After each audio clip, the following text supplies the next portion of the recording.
lo banne lo ponga su pitame kanga dalam mavene nan berempa put nangne lisu terbiya tunke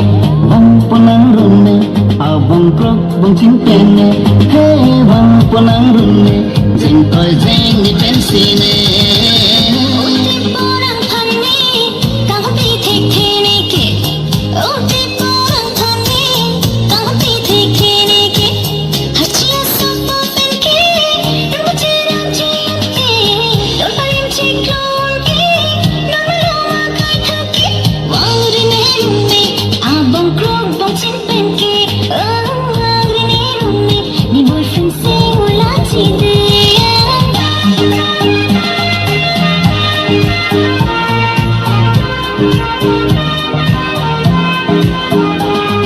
ponga supi ka et nang raje ke me do et lile cheren longa sante anso se nang klar et mangun he man korpi nang pan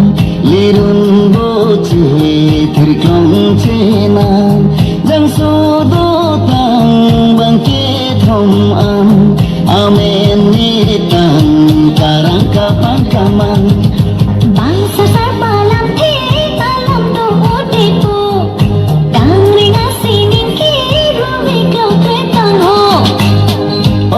pila sanke njiri kertang lode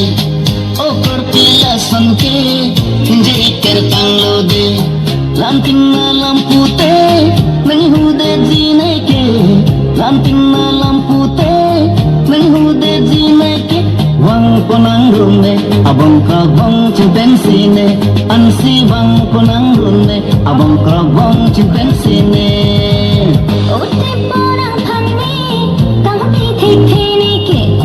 oh karpi itungnya dumi bocerap nang de